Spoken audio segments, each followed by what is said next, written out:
Hey guys, tonight, we're traveling thousands of years back in time, into one of the hottest civilizations the world has ever known, ancient Egypt, a land of giant pyramids, endless deserts, powerful pharaohs, and a river that gave life to an entire civilization. But tonight, we're not exploring temples or battles, we're exploring something much more personal, something every ancient Egyptian had to face every single night: sleep. Because imagine this, the sun has finally disappeared. Behind the desert horizon, the scorching heat of the day slowly fades away. The golden walls of your home begin to cool, and the quiet sounds of the Nile River fill the darkness, but there is no air conditioning. No electric fan, no comfortable modern mattress, no soft pillow waiting for you. So how did people thousands of years ago actually survive those brutal desert nights? How did farmers, workers, families, and even pharaohs find a way to rest after living under one of the harshest climates on Earth? The answer is much more fascinating than you might expect. Ancient Egyptians built their homes around the movement of air. They used natural materials, clever sleeping arrangements, and simple inventions that helped them stay comfortable long before modern technology existed. Some people slept on rooftops beneath the stars, some rested on woven mats near the cool evening breeze. Some wealthy Egyptians surrounded themselves with linen, perfumes, and servants who prepared their sleeping spaces, and some used strange wooden objects beneath their heads that would look completely unfamiliar to us today. Tonight, we'll uncover what bedtime was really like in ancient Egypt, from the homes of ordinary workers to the luxurious sleeping chambers of kings and queens.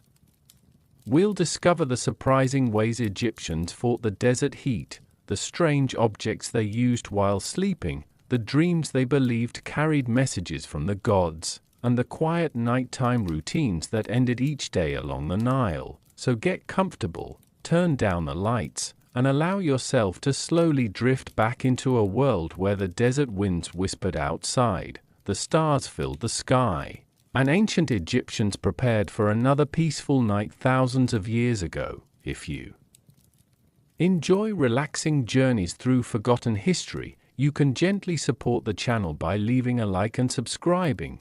And before we begin, tell me in the comments where you're listening from tonight, and what time it is where you are now. Let's step quietly into the warm, mysterious nights of ancient Egypt, and discover how people slept through the brutal desert without air conditioning. The last glow of sunset lingers for only a few quiet moments before the desert begins its nightly transformation. Throughout the day, the land has seemed almost untouchable. Heat shimmered above the sand, stone walls stored the relentless sunshine, and every movement demanded patience. Yet now, as darkness settles gently across the Nile Valley, another world slowly awakens. You stand outside a modest mud brick home. Its walls, baked beneath countless summers, still hold traces of warmth. Nearby, date palms sway with barely a whisper, their leaves catching a breeze that did not exist only an hour ago. Somewhere in the distance, a donkey gives one tired call before the village falls almost completely silent. The silence is different from our own. There are no engines, no glowing windows, no humming machines. Only insects singing softly beside the river, frogs hidden among reeds, and the occasional splash of water as fish disturb the calm surface of the Nile. For the people of ancient Egypt, this was the most welcome part of the day. Work had finally ended, fields no longer demanded attention. Boats rested along the river bank. Stone workshops emptied. Even the great monuments, towering above the landscape, seemed to fade peacefully into shadow. Yet comfort did not arrive automatically with the night. The desert possessed an unusual rhythm. After punishing everyone beneath the blazing afternoon sun, it often cooled with surprising speed. The same dry air that trapped unbearable heat during daylight allowed precious warmth to escape after sunset. A night could begin pleasantly warm and grow unexpectedly cool before dawn. Every family understood this rhythm because their lives depended on it. Long before weather forecasts or electric fans, they learned to read tiny signs in the air. The direction of a breeze, the smell drifting from the river, even the warmth lingering inside their own walls quietly told them what kind of night lay ahead. Their homes were not built to fight nature. Instead, they worked with it. Simple mud brick walls absorbed heat slowly, delaying the worst temperatures until evening. Narrow rooms remained shaded during the day. Small openings invited fresh air while keeping harsh sunlight outside. Every choice reflected generations of observation rather than written science. Nothing was accidental. Every brick, every doorway, every sleeping place carried the memory of countless summers before. Perhaps that is the greatest surprise. The Egyptians did not conquer their environment. They listened to it. As stars gradually filled the vast desert sky, families prepared for another night using knowledge passed quietly from parents to children across centuries. They could not lower the temperature with the press of a button. Instead, they trusted patience, craftsmanship, and an intimate understanding of the world around them. Soon, we will climb above these quiet homes, where an unexpected place became one of the coolest bedrooms in the ancient world, a place hidden in plain sight beneath the endless Egyptian stars. The first cool breeze arrived so gently that you almost miss it. Only a short while ago, the warmth of the day still clung to the village. Mud brick walls radiated the sun they had quietly collected for hours, and the narrow lanes between homes held pockets of lingering heat. But now, something changes. The air begins to move, not with the force of a storm, nor with the chill of winter, but with the soft confidence of the Nile breathing across the land. It slips through palm leaves, circles silent courtyards, and brushes against weathered rooftops that have waited patiently for this very moment. One by one, families emerge from their homes. Children carry woven reed mats tucked beneath their arms. Parents bring folded linen cloths, simple baskets, and clay jars filled with cool water drawn from shaded storage. Elderly grandparents climb carefully behind them, moving slowly but with practiced certainty. They are not leaving their homes. They are simply going upward to someone from the modern world. It might seem unusual to sleep on the roof of a house. Today we think of rooftops as places for chimneys, antennas, or solar panels. But in ancient Egypt, a flat roof often became the most comfortable room in the entire house once the sun had disappeared. The climb itself is peaceful. A narrow staircase, sometimes built along the outside wall, sometimes hidden inside the home, leads toward the open sky. Every step carries you farther from the heat trap below.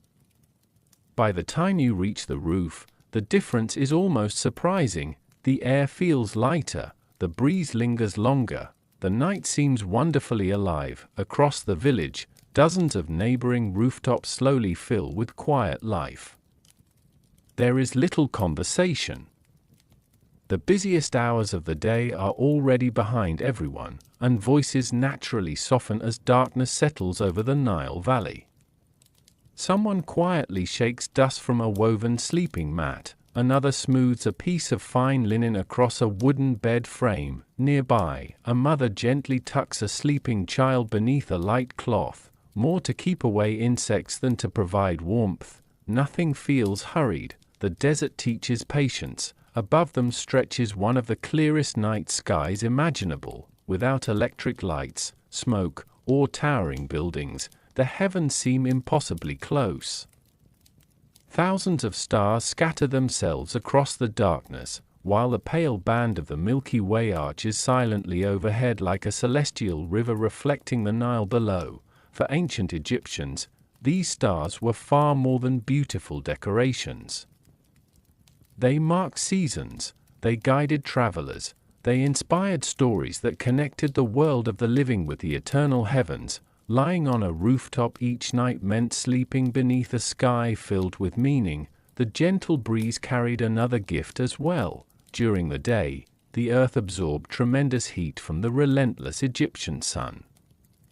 But after sunset, that stored warmth escaped upward into the open sky through a process modern science calls radiational cooling. Ancient Egyptians did not need to understand the physics. They simply noticed that elevated places cooled more quickly than enclosed rooms below. Generations of careful observation became practical wisdom. The rooftop offered cleaner air, less trapped heat, fewer lingering cooking smells, and often a far more restful sleep. Not every family owned elaborate furniture. Many rested upon tightly woven reed mats placed directly across the flat roof.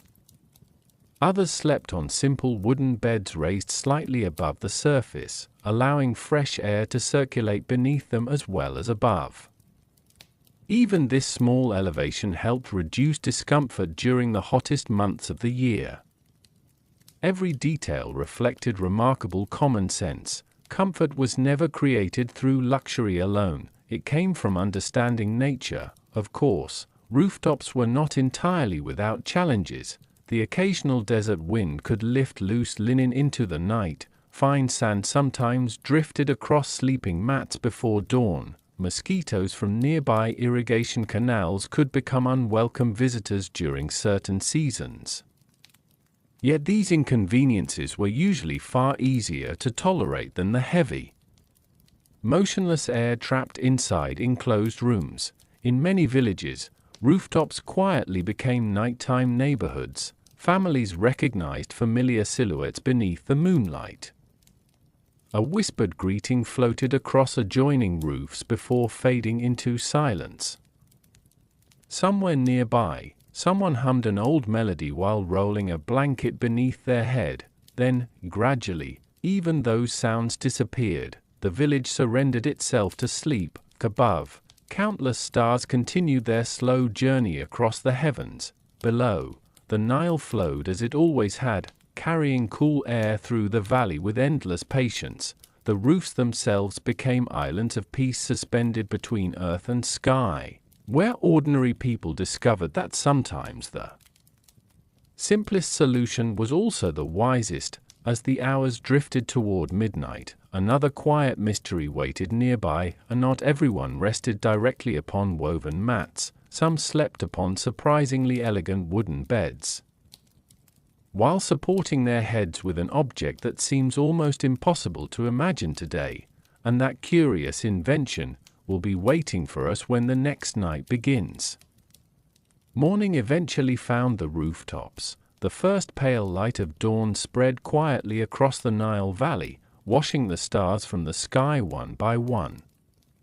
The coolness of the night began to retreat, and somewhere beyond the eastern horizon, the familiar warmth of the Egyptian sun prepared to return. Families slowly folded their woven mats. Clay jars were carried downstairs. Children rubbed sleepy eyes as birds welcomed another day beside the river. By the time sunlight reached the rooftops, almost every trace of the night's quiet gathering had disappeared, as though the village itself had been carefully reset for another long day. Yet not everyone had slept upon simple mats inside some homes. Standing in cool shadowed rooms, rested an object that would look surprisingly familiar at first glance, and completely unfamiliar a moment later: a bed. Not a mattress piled high with soft blankets, nor a heavy wooden frame carved with towering posts. Instead, the ancient Egyptian bed was something altogether different, remarkably simple, elegantly practical, and shaped by centuries of living in one of the world's most demanding climates. At first glance, it almost seemed too small. Many surviving examples discovered by archaeologists appear shorter than modern beds, leading some people to imagine Egyptians slept sitting upright. The truth is rather less mysterious. People often rested with their knees slightly bent, and the average height of many Egyptians was somewhat shorter than today's populations.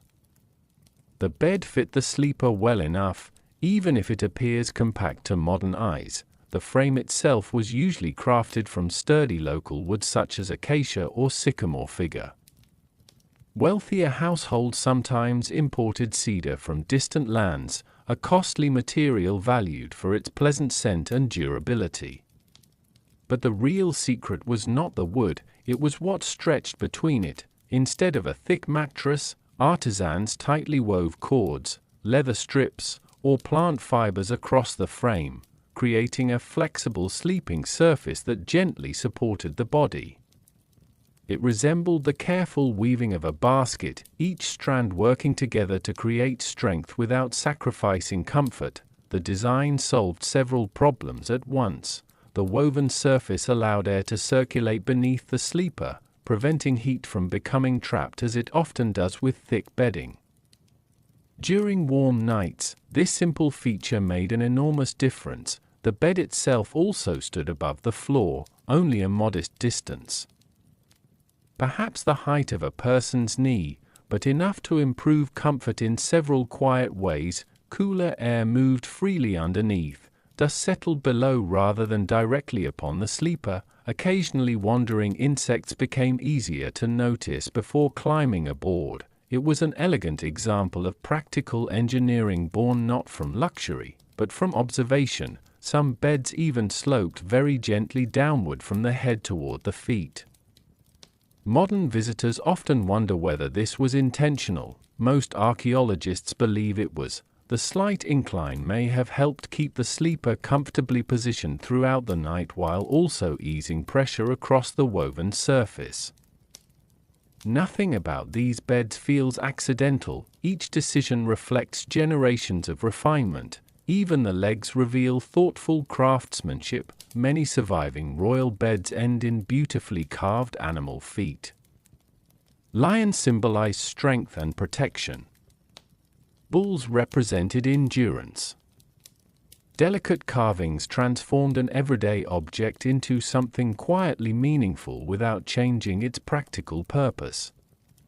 Ordinary families rarely enjoyed such decoration. Their beds were simpler, yet simplicity did not mean carelessness. Even modest homes often contained furniture built with remarkable skill. Egyptian carpenters understood balance, proportion, and durability so well that some wooden furniture has survived more than 3,000 years beneath the dry desert sands. That alone feels astonishing. The very bed someone climbed into after an ordinary day of farming still exists. Its woven frame has long since disappeared, but the wooden structure remains, silently preserving a forgotten evening. Imagine lying upon one now. The cords gently give beneath your weight. Fresh night. Air moves underneath the frame.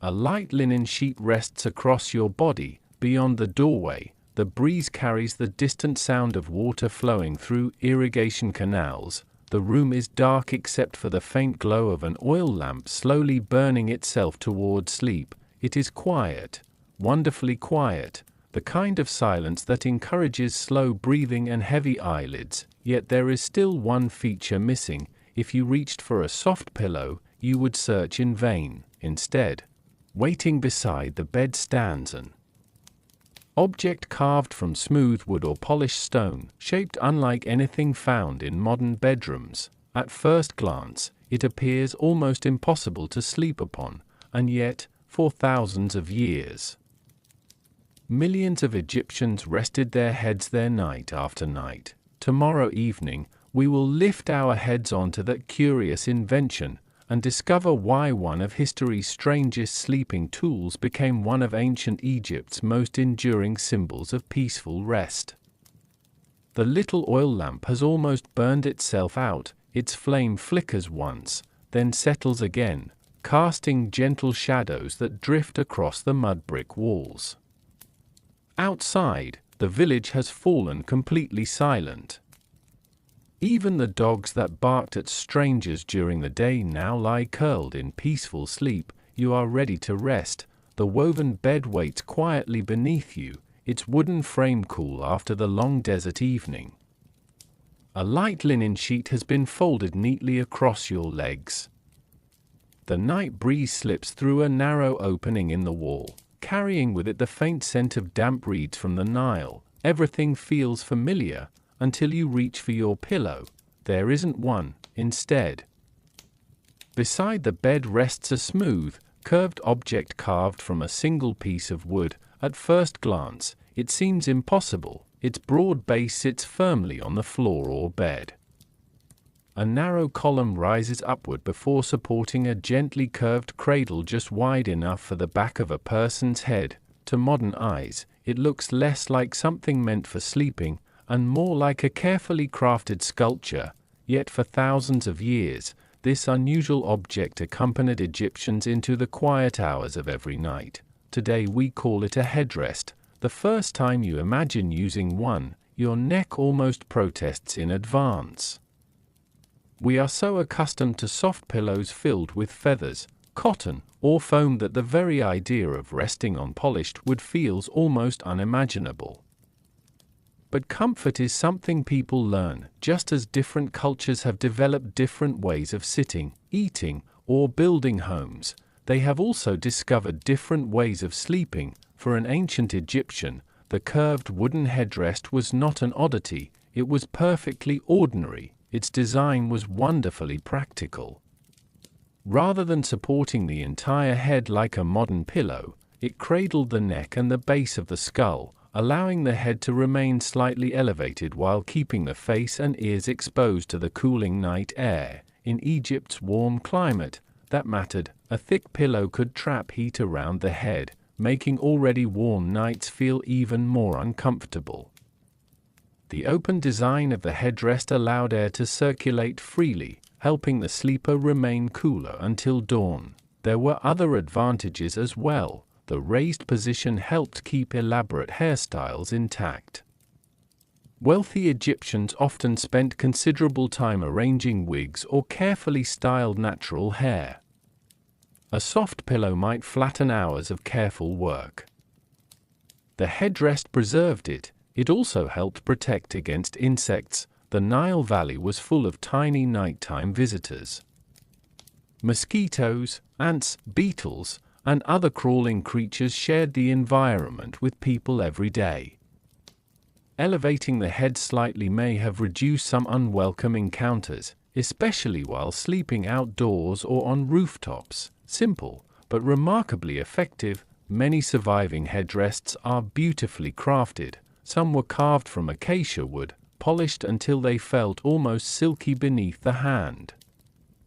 Others were fashioned from ivory, alabaster, or fine stone for members of wealthy households. Some bear delicate inscriptions, others display protective symbols carefully carved along the supporting column.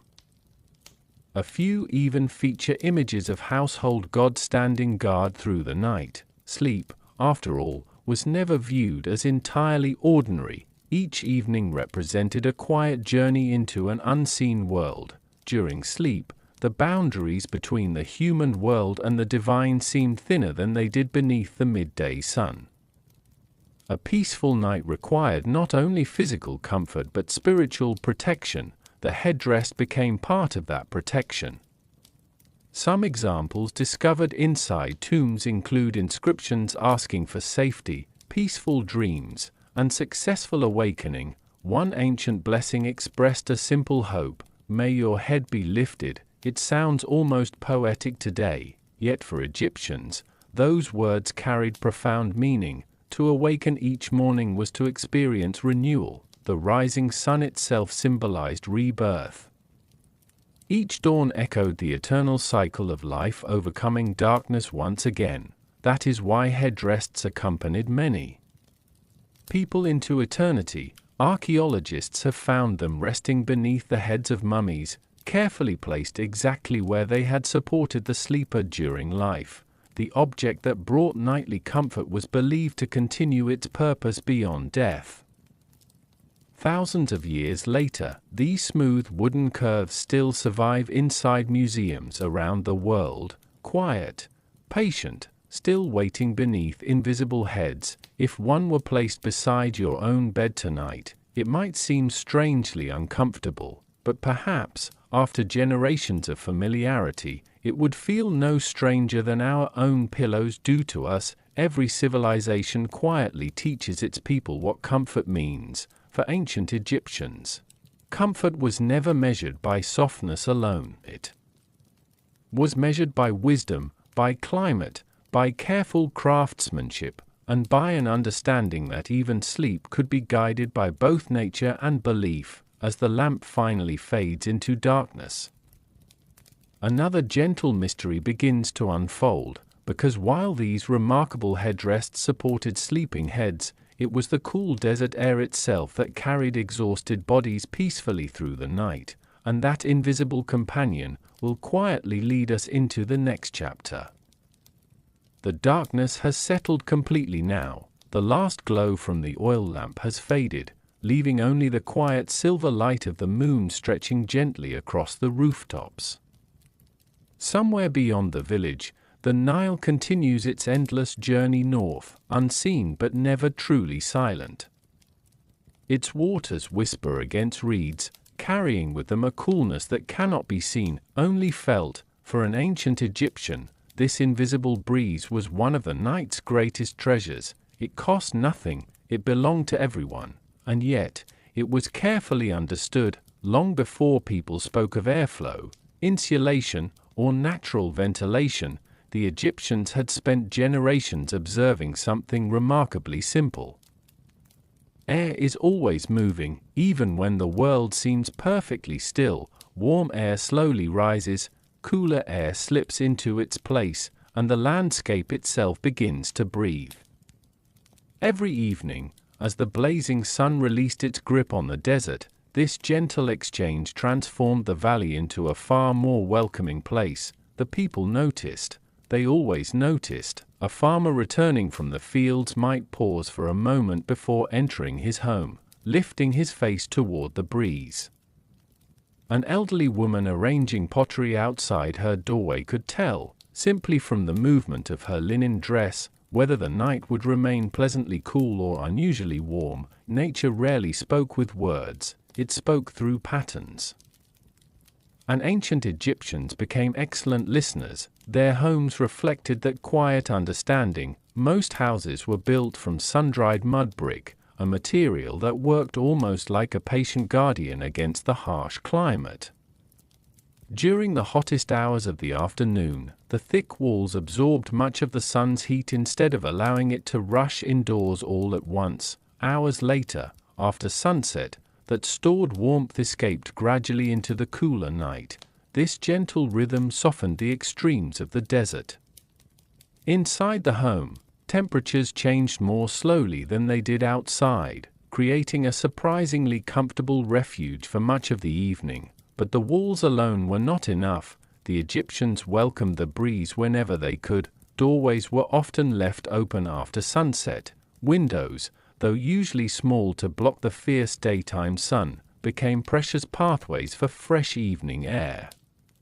Some homes included narrow openings placed opposite one another, allowing gentle currents to drift naturally through the rooms. Without realizing it, they had mastered what modern architects call cross-ventilation. To them, it was simply common sense. Even the arrangement of household spaces reflected this wisdom. The warmest activities, such as cooking, were often completed before the deepest hours of the evening. Clay ovens that had glowed with fire all afternoon were left to cool while families gradually moved toward quieter, cooler corners of the house. The entire home seemed to exhale. Water also played a quiet role. Large clay jars stood in shaded areas, their slightly porous surfaces allowing tiny amounts of moisture to evaporate. As the water slowly escaped through the clay, it carried away heat, leaving the remaining water pleasantly cool. A simple jar, a remarkable idea. Many people refreshed themselves with a drink before sleep, allowing both body and mind to settle after another demanding day beneath the Egyptian sun. Some families lightly sprinkled water across courtyards or stone floors during especially hot evenings. As the moisture evaporated, it cooled the surrounding air ever so slightly. The effect was modest, but after a day of relentless heat, even a small improvement felt deeply comforting. Outside, date palms contributed their own quiet gift. Their broad fronds filtered the evening breeze, softening its movement before it reached nearby homes. Trees cast welcome shade during daylight and created cooler pockets of air that lingered long after sunset. Nature itself became part of the architecture. The village was never truly separated from its surroundings. It lived with them. Even clothing worked alongside the night air. Loose linen garments allowed gentle breezes to reach the skin while helping perspiration evaporate naturally. Unlike heavy fabrics that trapped heat, linen seemed almost designed for Egypt's climate: light, breathable, simple. Every choice reflected centuries of quiet experience. There were no complicated machines humming through the night. No electric fans spinning overhead, no refrigerated bedrooms, only careful observation, thoughtful design, and a remarkable partnership with the desert itself. Perhaps this is what feels most surprising today. The Egyptians did not try to defeat the climate. They accepted its rhythms. They adapted to them. They discovered that comfort often comes not from resisting nature, but from understanding it deeply enough to move alongside it. As midnight drifts peacefully across the Nile Valley, the breeze grows cooler still. It brushes gently across rooftops where families sleep beneath endless stars. It slips silently through narrow windows into quiet homes. It stirs the linen curtains of noble chambers. It touches every sleeper equally, whether farmer or official, child or elder, invisible, gentle, faithful. And tomorrow night, that same breeze will follow us beyond the walls of the village, where countless Egyptians chose to sleep beneath the vast open heavens, with only the stars above and the great river beside them. The cool breeze has carried us beyond the rooftops now. Behind us, the quiet villages of mud brick homes have settled into peaceful silence. Their flat roofs still cradle sleeping families beneath the stars, while narrow streets lie empty, waiting for another sunrise. But not everyone chooses to remain within the village walls. Some nights, the greatest comfort waits much closer to the water. The Nile never truly sleeps. Even in the deepest hours of darkness, its current continues its patient journey through Egypt, flowing northward exactly as it has for countless generations. Moonlight dances gently upon its surface, reeds whisper together at the river's edge, and small waves lap softly against wooden boats tied to weathered docks. The river breathes, and with every quiet breath, it offers the surrounding land something precious: cool air. Long before anyone understood why rivers influence temperature, the people of ancient Egypt noticed a simple truth. Nights beside the Nile often felt gentler than nights farther into the desert. The day's fierce heat faded more slowly from the water than from the dry sand, creating soft currents of air that drifted across the riverbanks until dawn. For tired bodies, that gentle difference could mean peaceful sleep. As evening settled over the valley, fishermen who had spent long hours casting nets sometimes chose not to return home immediately. Instead, they stretched woven mats inside their small boats or along grassy patches beside the river. The rocking of the water was almost imperceptible, just enough to quiet the mind. Boat builders, merchants, and travelers often did the same. Their vessels became floating bedrooms beneath one of the clearest skies on earth. Imagine lying there now. Above you, thousands of stars shimmer with astonishing clarity. The Milky Way stretches across the heavens like another river, mirroring the Nile below. Somewhere nearby, papyrus reeds rustle as a light breeze slips through them. creating a gentle rhythm that rises and falls like slow breathing. There is no rush, no clock, only the quiet certainty that morning will arrive when the sun chooses to return. The scents of the river are subtle: fresh water, damp earth, growing reeds, perhaps the faint sweetness of flowering lotus drifting across the surface. These familiar aromas became part of the nightly experience, signaling safety and home to those who had lived beside the Nile all their lives. Children sometimes fell asleep listening to stories told beneath the open sky. Parents pointed toward bright stars, sharing tales passed from one generation to the next. Constellations were not simply distant lights, they were companions, guides, reminders that the heavens watched over the sleeping world below. The soundscape of the river was equally soothing. Tiny frogs called from hidden pools, night birds occasionally glided silently overhead before disappearing into darkness, fish disturbed the still water with gentle splashes. The breeze carried every sound softly, never overwhelming the silence, only adding delicate layers to it. Even insects seemed to hum with remarkable patience. Of course, sleeping beside the Nile required wisdom. The river gave life, but it also demanded respect. During the annual flood, its waters expanded across the floodplain, transforming familiar paths into shallow lakes. Crocodiles and hippopotamuses inhabited certain stretches of the river, particularly farther south, making careful judgment essential when choosing a sleeping place. Most people understood these dangers well. Generations of experience taught them where safety could be found. Comfort and caution always traveled together. Many travelers sought higher riverbanks where cool breezes remained strong while keeping a respectful distance from the water's edge. Others slept beneath groves of sycamore fig trees whose broad branches filtered the moonlight into soft silver patterns upon the ground. The trees themselves offered another quiet gift. Their leaves continued releasing moisture into the night air, creating pockets of refreshing coolness that felt almost magical after the blazing Egyptian afternoon. Nature worked patiently, layer upon layer. Water cooled the air, trees softened the breeze, the stars calmed the mind. Everything seemed connected. Perhaps that is why nights beside the Nile carried such lasting memories. Here, the boundary between daily labor and peaceful rest felt wonderfully gentle. A fisherman could spend the day battling heavy nets beneath the relentless sun, then fall asleep only a few steps away while the same river whispered him into dreams. Nothing extravagant, nothing complicated, only water, wind, earth, and sky. As the moon climbs higher, silver reflections ripple across the Nile like scattered pieces of polished stone. Somewhere in the distance, a temple rises quietly above the palms, its columns glowing faintly beneath the starlight.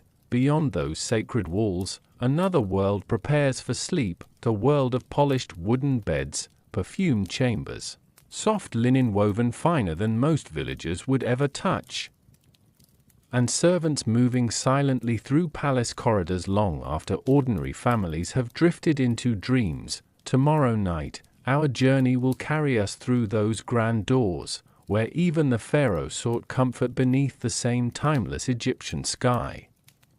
The moon has climbed high above the Nile now. Its pale light still touches the humble rooftops where farming families sleep beneath the stars, and it still glides silently across the river where fishermen rest inside their wooden boats. But tonight, our path turns toward another part of ancient Egypt, beyond the quiet villages, beyond the cultivated fields, beyond the towering temple walls. A palace waits in the darkness. Its white limestone walls glow softly beneath the moon, while rows of painted columns cast long, gentle shadows across peaceful courtyards. Palm trees sway almost silently within carefully tended gardens, and shallow pools reflect both the stars above and the flickering light of bronze oil lamps. Even here, Where unimaginable wealth surrounds every doorway, night arrives just as gently as it does everywhere else. The pharaoh cannot command the sun to remain in the sky, he cannot order the desert to stop growing cool, and even the most powerful ruler in Egypt must eventually close tired eyes. Yet bedtime inside a royal palace unfolds very differently from life in an ordinary village. Long before the ruler enters the sleeping chamber, servants have already begun their quiet work. Their movements are careful, almost invisible. One attendant smooths freshly woven linen across the royal bed, pulling each corner perfectly tight. Another gently shakes fragrant flower petals from a shallow basket before arranging them inside decorative bowls around the room. The scent is delicate: blue lotus, fresh myrrh, a trace of frankincense carried softly through the still evening air. Nothing feels overwhelming, only peaceful. Cooling water has already been placed nearby inside polished alabaster jars. The porous stone keeps the water pleasantly fresh throughout the night, offering quiet relief after another scorching Egyptian day. Nearby, fans woven from ostrich feathers rest beside carved wooden chairs. Before sleep, attendants sometimes moved these fans slowly through the air, creating gentle currents that helped carry away the lingering warmth trapped inside the chamber. It was not hurried labor, it was quiet ceremony. The royal bed itself is unlike anything found in an ordinary home. Raised high above the floor, it stands upon beautifully carved wooden legs shaped like the paws of lions, symbols of strength and divine protection. The woven sleeping surface supports layers of exceptionally fine linen, softer than the fabrics most villagers would ever touch during their lives. Yet surprisingly, there is still no thick mattress. Even inside the palace, practicality remains stronger than luxury. The woven frame continues allowing air to circulate beneath the sleeper, preserving comfort during warm Egyptian nights. Some traditions belong to everyone. Others belonged only to royalty. The chamber itself has been carefully positioned to welcome the evening breeze. Tall windows covered with fine linen screens soften the airflow while protecting against insects. Painted walls reflect the gentle glow of oil lamps. Their scenes depicting peaceful marshes, graceful birds, and blooming papyrus. Nature follows the ruler indoors. Outside, fountains murmur quietly within enclosed gardens. Though Egypt receives little rainfall, carefully managed water features inside royal estates created tiny islands of coolness where the air felt noticeably fresher after sunset. The difference was subtle, but comforting. Nearby, trusted guards maintain silent watch beyond the chamber doors, not because danger lurks in every shadow, but because the pharaoh's safety represents the stability of the entire kingdom. Inside, however, remarkable calm prevails. The ruler often spends the final moments of the evening in quiet reflection. Letters from distant governors have been read, reports from temple priests have been heard. Decisions affecting thousands of lives have finally been set aside until morning. Now, only silence remains. Even kings grow weary. Many nobles followed similar routines within their own estates. Though smaller than the royal palace, their homes echoed many of the same comforts.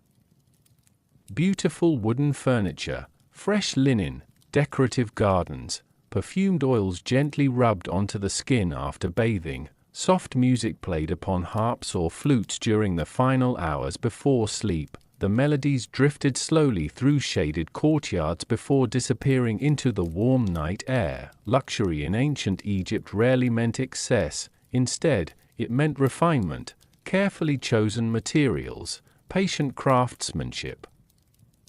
Attention to comfort without abandoning practicality. Perhaps that is why so many surviving royal objects still feel quietly elegant today. Nothing shouts for attention, everything whispers. Yet despite all these comforts, the pharaoh still sleeps beneath the very same stars shining over distant farming villages. The same moonlight slips through palace windows and humble doorways alike. The same cool breeze travels from the Nile, wandering freely across fields, temples, workshops, and royal gardens without caring who wears a crown. Nature remains wonderfully impartial. In the end, even the greatest ruler cannot purchase a gentler breeze than the one already offered by the desert night.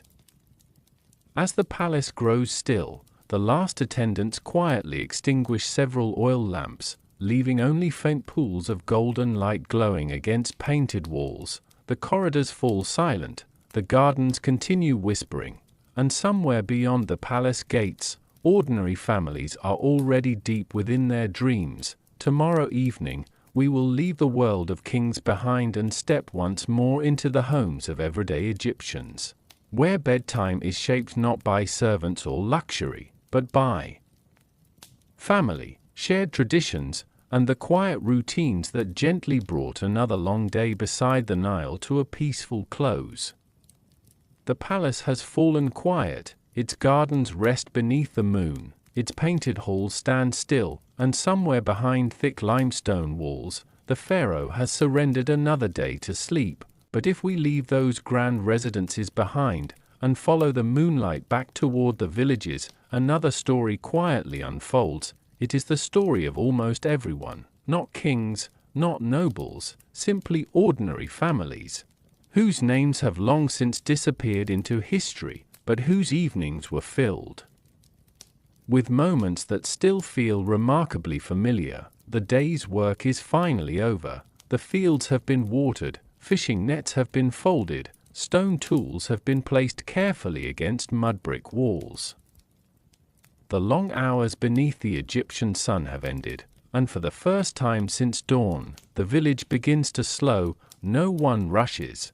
There is nowhere else to be. Outside one small home, a father rinses the dust from his hands using cool water poured from a clay jar.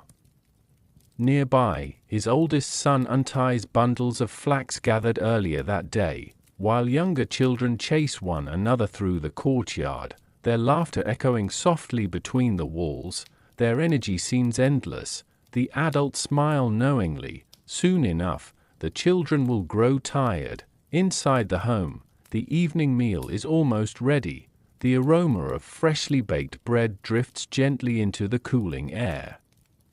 Bowls of lentils, onions, figs, cucumbers, and dates are arranged upon simple woven mats. Sometimes there is fish from the Nile. Occasionally, for fortunate families, roasted duck or goat appears during festivals or special occasions. Most evenings, however, the meal is humble, and that is enough. The family gathers close together. There are no elaborate dining tables. People often sit upon low stools or directly upon woven mats spread across the floor. Clay cups are filled with cool water or light beer brewed from barley, a common drink that was safer than untreated water in many circumstances and gentle enough for daily life. Conversation flows slowly. Someone speaks about tomorrow's work in the fields. Another remembers a neighbor's visit earlier that afternoon. A grandmother tells a familiar story, one the children have heard many times before, yet still listen to with quiet fascination. Stories were part of the evening. Without written books in most homes, history traveled from one generation to the next through voices, legends of clever animals, tales of wise rulers, funny moments from village life, gentle lessons hidden inside memorable adventures. Each story became another thread binding the family together. As darkness deepens, practical tasks quietly continue. A daughter folds freshly washed linen. Her mother carefully mends a worn fishing net by the light of a small oil lamp. The young boy feeds scraps of grain to the family's geese before closing the simple wooden gate that protects them through the night. These routines require little conversation. Everyone knows their place. Everyone understands the rhythm. Outside, Neighbors exchange soft greetings before returning indoors. Doors remain open a little longer while the evening breeze flows freely through the village. The day's trapped heat slowly escapes into the night, carrying with it the scent of baked earth and cooling stone. It is a peaceful transformation, one that happens every evening. Bathing, when possible, also marked an important moment before sleep. Even ordinary Egyptians valued cleanliness deeply. A simple rinse using stored water removed the dust collected during long hours of labor beneath the desert sun. It refreshed the body and signaled that work had finally come to an end. The mind, too, began to grow quieter. Children become sleepy first. One by one, they lean against their parents or curl upon folded linen while conversations continue softly around them. Eventually, someone gently lifts a sleeping child into waiting arms. There is no resistance, only complete trust. Oil lamps burn lower. Their flames dance gently upon the mud brick walls before shrinking into tiny points of light. The village grows wonderfully still. Some families climb onto their rooftops carrying woven sleeping mats. Others remain inside cooler rooms where fresh air continues drifting through narrow windows. No matter where they sleep, the feeling is remarkably similar. The day's worries have ended. Tomorrow's work can wait. For a few precious hours, the entire village belongs to silence. Perhaps this is what feels most timeless of all. Thousands of years separate us from these families, yet the quiet comfort of ending a long day among loved ones remains deeply familiar. A shared meal, a gentle story, a tired child falling asleep before the conversation is finished.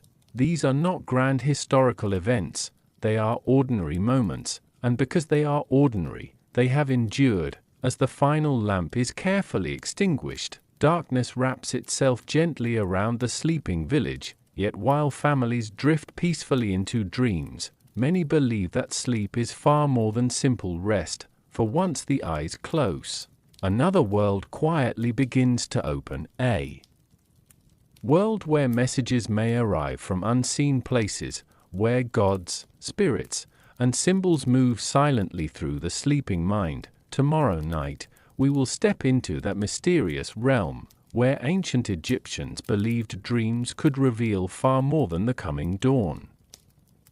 The village has grown completely still. The last oil lamp has surrendered its tiny flame, leaving only moonlight to drift across the rooftops. Woven mats cradle sleeping families, gentle breezes wander through narrow streets, and somewhere beyond the palm trees, the Nile continues its endless conversation with the shore. It would be easy to believe that nothing more is happening, that everyone is simply asleep, but an ancient Egyptian might quietly smile at such an idea, because the moment your eyes closed, another journey was only beginning. To the people of ancient Egypt, sleep was never merely the absence of waking, it was a doorway, a peaceful crossing between the familiar world of sunlight and another realm filled with mysteries that could not be touched by human hands. Every night, as consciousness slowly faded, the soul was believed to wander into places where ordinary rules no longer applied. There, the impossible could become possible, the silent could suddenly speak, and dreams might carry messages that deserved careful attention when morning finally arrived. Unlike many people today, Egyptians did not always dismiss dreams as random fragments of memory. Some dreams were believed to possess genuine meaning. Not every dream, of course. Many were simply the mind resting after another long day beneath the Egyptian sun, but others seemed different, more vivid, more memorable, almost as though someone had deliberately placed them inside the sleeping mind. Imagine awakening just before sunrise. Your heart is calm, yet one strange image refuses to disappear: a falcon soaring high above the Nile, a great sycamore tree speaking with a human voice, a doorway opening into brilliant golden light. To us, these scenes might simply feel imaginative. To an ancient Egyptian, they invited questions. What did the falcon represent? Why did the tree speak? Who waited beyond that shining doorway? Symbols mattered deeply. Animals often carried sacred meaning. Water represented life. The rising sun suggested renewal. Even ordinary objects could become powerful signs when they appeared inside particularly vivid dreams. Over many centuries, priests and scholars carefully recorded collections of dream interpretations. Some of these remarkable writings have survived until today. One ancient document, often called a dream book, lists different dream images alongside possible meanings. Seeing clear water might promise good fortune. Finding yourself trapped could warn of future difficulty. Receiving bread in a dream could symbolize prosperity or divine favor. The exact meaning depended upon the surrounding details, the dreamer's circumstances, and careful interpretation. Dreams became conversations, not always easy conversations, but conversations nonetheless. Temples occasionally played an important role as well. When someone desperately sought guidance, healing, or answers to difficult questions, they might spend a night sleeping within certain sacred spaces, hoping that a god would reveal wisdom through a dream. The practice required patience rather than certainty. No one could command a meaningful dream to appear. One could only prepare, sleep, and wait. This quiet hope gave nighttime a sense of gentle anticipation. Darkness no longer represented emptiness, it held possibility. Protection also remained important. Many Egyptians believed unseen forces moved through both waking life and the world of dreams.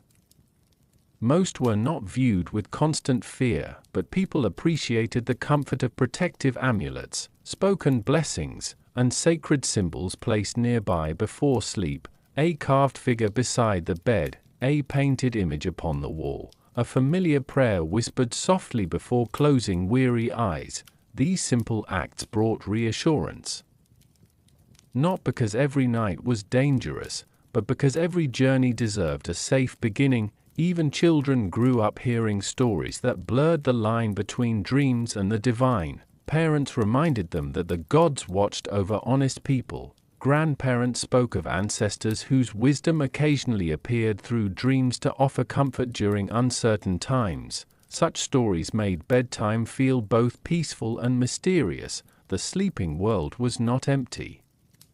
It was quietly inhabited. Perhaps that explains why awakening each morning carried such joy. The rising sun was more than another sunrise. It was proof that the journey had ended safely, light had returned, life continued. Every dawn echoed the eternal triumph of order over darkness, reminding Egyptians that rest itself belonged within the great rhythm of the universe. As centuries passed, these beliefs became woven into everyday life so naturally that many families scarcely questioned them. Dreams simply mattered, not because every vision predicted the future, but because sleep allowed people to feel connected with something larger than themselves.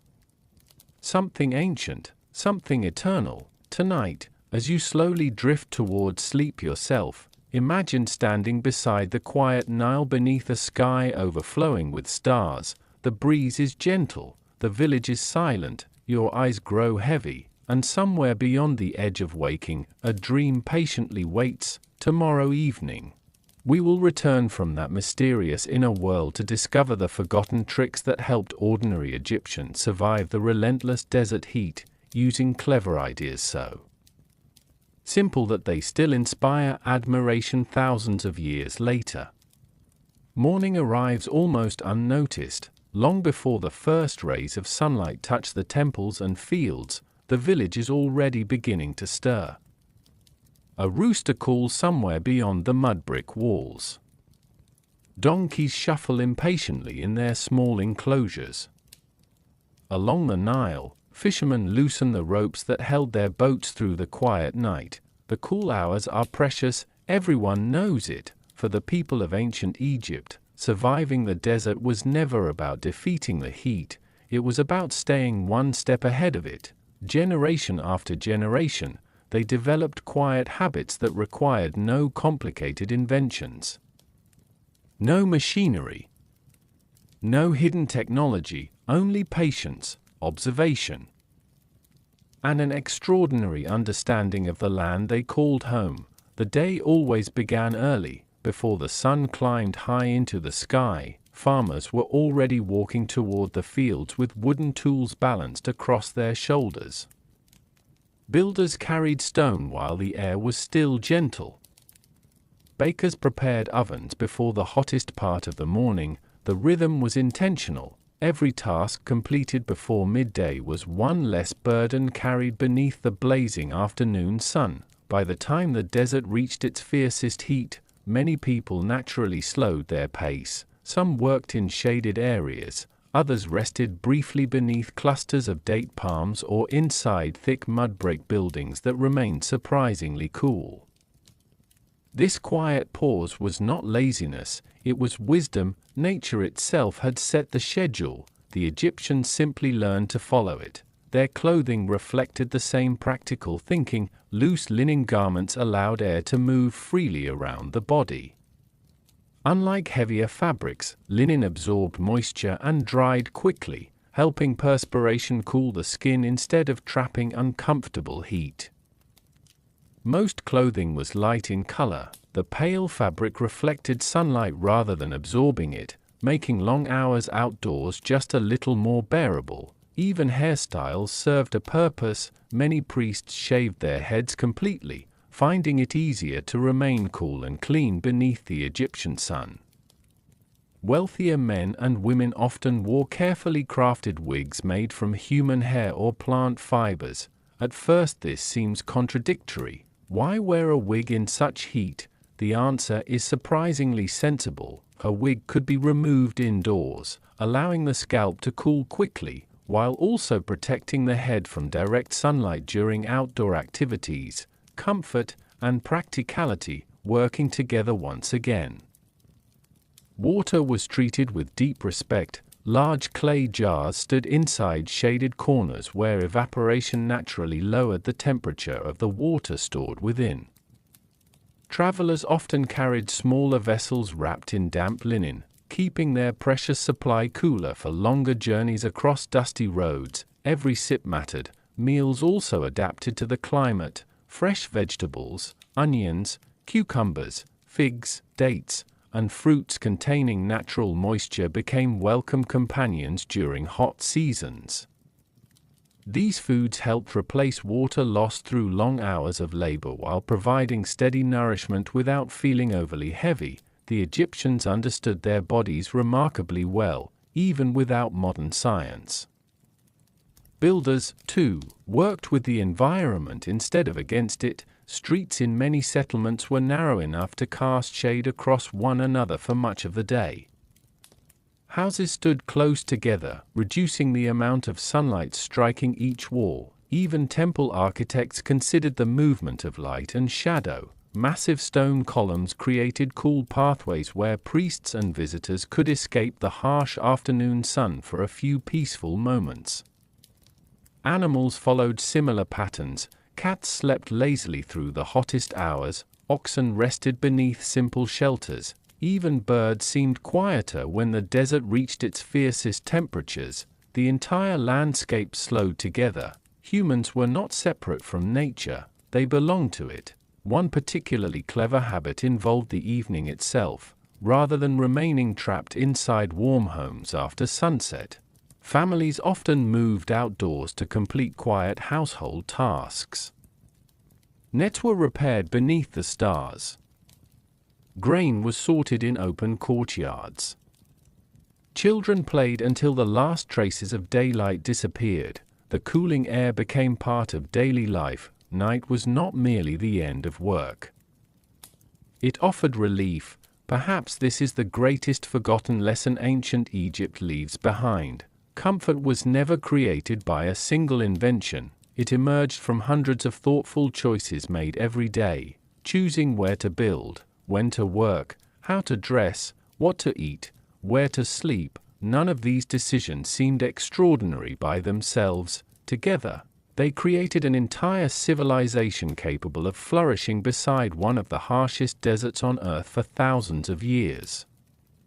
As the sun slowly sinks beyond the western horizon once more, another peaceful evening settles across the Nile Valley. Families gather, the breeze returns, the stars awaken overhead, and somewhere beyond the village paths, another ordinary household prepares for sleep after another long day of work. Tomorrow night, we will quietly step inside one of those villages, where tired workers, skilled craftsmen, and farming families finally lay down their burdens and discover what a peaceful night's rest truly felt like in the heart of ancient Egypt.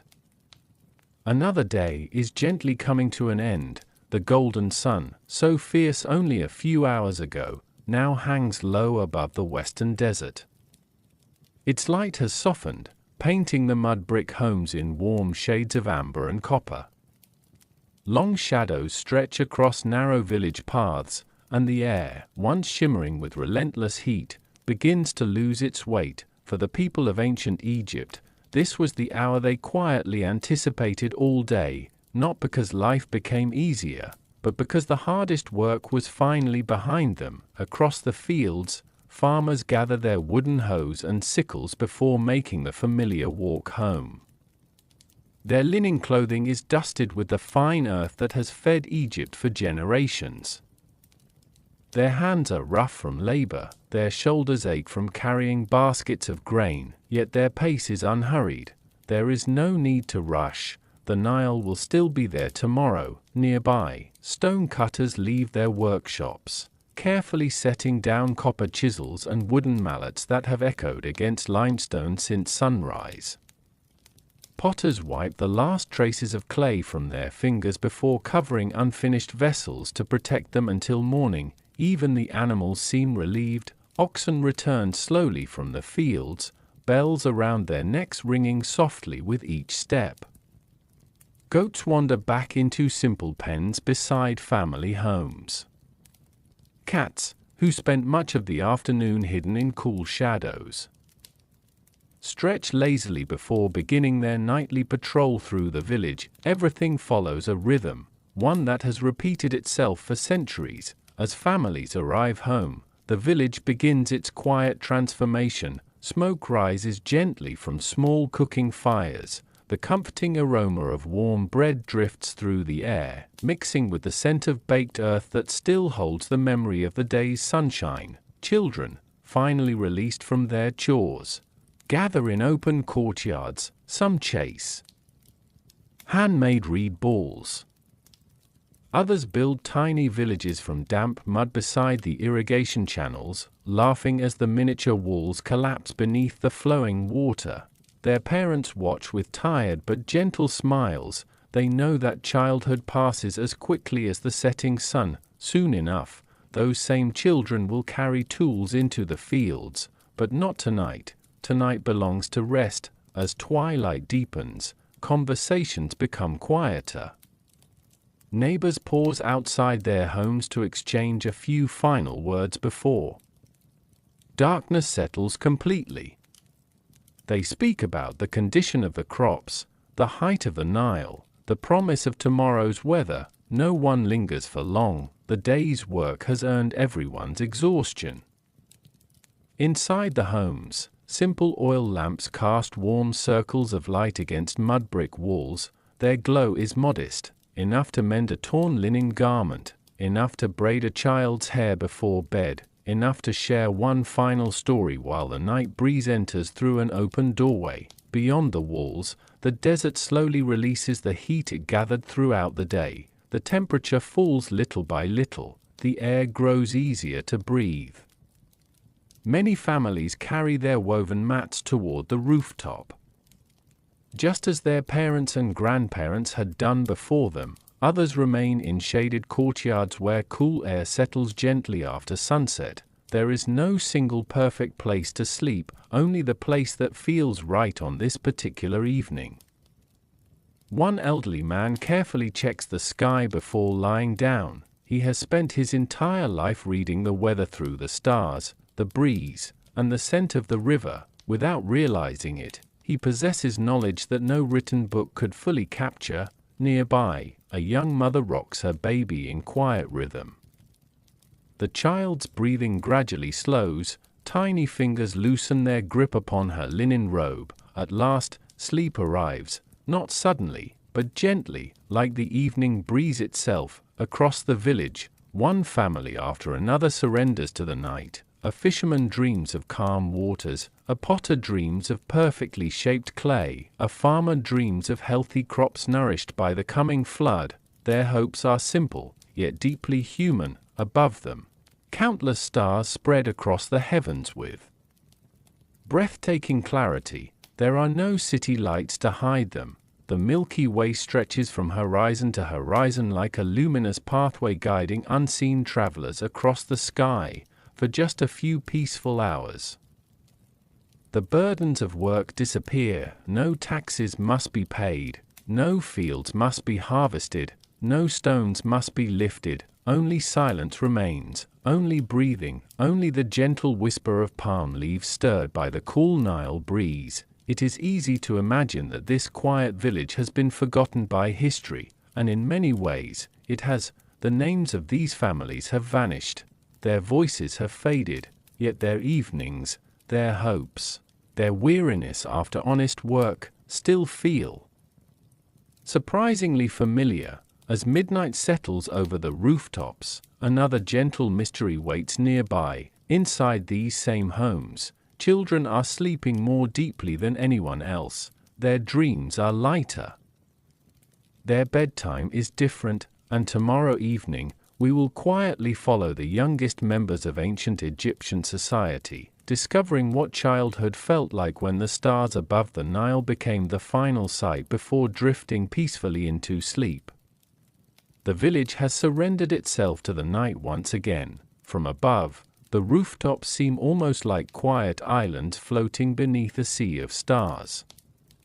The last conversations have faded into silence, cooking fires have cooled to glowing embers, and the gentle breath of the Nile drifts softly through narrow streets. Most adults are already asleep. Their long day has earned them deep and peaceful rest.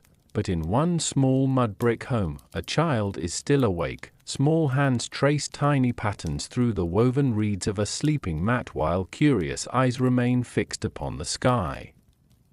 The stars seem endless tonight, brighter than anyone living beneath modern city lights could easily imagine. There are so many questions. Children have always carried questions into bedtime. Thousands of years may separate us from ancient Egypt. Yet the youngest members of this remarkable civilization were wonderfully familiar. They wondered, they imagined, they listened. Before sleep arrived, bedtime often became the quietest and most comforting part of their day. There were no glowing screens, no clocks reminding anyone of tomorrow's schedule.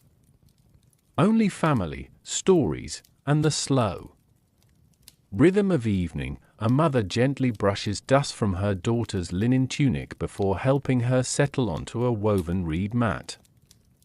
Nearby, an older brother carefully folds a light blanket, pretending to be far more grown up than he truly feels. Their father smiles quietly. He remembers doing exactly the same thing when he was their age. Perhaps his own father smiled in exactly the same way. Some traditions require no written record, they simply continue. The youngest children rarely slept alone. Families often shared sleeping spaces, especially in ordinary homes where every corner of the house served several purposes throughout the day.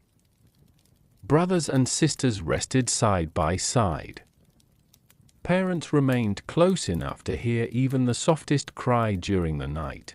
There was comfort in closeness. The world beyond the village could feel vast. Inside the family, it felt safe. As darkness deepened, familiar voices became softer. Grandparents were especially treasured at bedtime. They carried stories far older than themselves. Some spoke of clever animals that outwitted stronger foes. Others told gentle tales about the Nile's annual flood, explaining how the river brought life to every field and village. Sometimes they spoke of the stars overhead, To a curious child, the heavens did not seem distant, they felt wonderfully close. Each bright point of light hinted at mysteries waiting to be understood someday. Questions floated through the warm evening air. Why does the moon change its shape? Do birds sleep too? Can the gods hear us while we dream? Not every question received an answer. Some were simply allowed to remain beautiful mysteries. Children slowly learned that the world contained both knowledge and wonder. The evening itself became a teacher. Even simple bedtime routines offered quiet lessons. A child watched carefully as an older sibling rolled a woven mat for the following morning. They learned how to fold linen properly, how to protect an oil lamp from the wind, how to carry a clay water jar without spilling its precious contents. Responsibility arrived gradually, almost unnoticed. Games also lingered into the evening. Small dolls carved from wood or stitched from scraps of linen rested beside sleeping mats. Reed balls abandoned after sunset waited patiently in quiet courtyards until another day of laughter returned.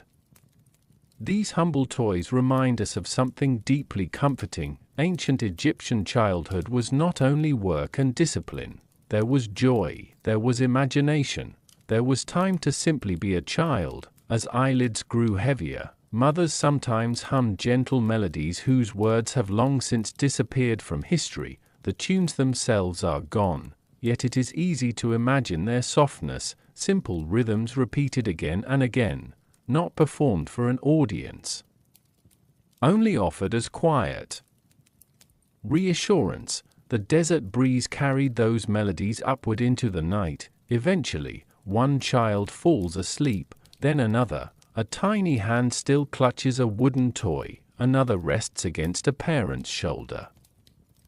Outside, the stars continue their endless journey across the heavens. Inside, peaceful breathing fills the room. Tomorrow these children will wake early. Some will help gather water, others will watch animals, grind grain, or assist their parents in small daily tasks.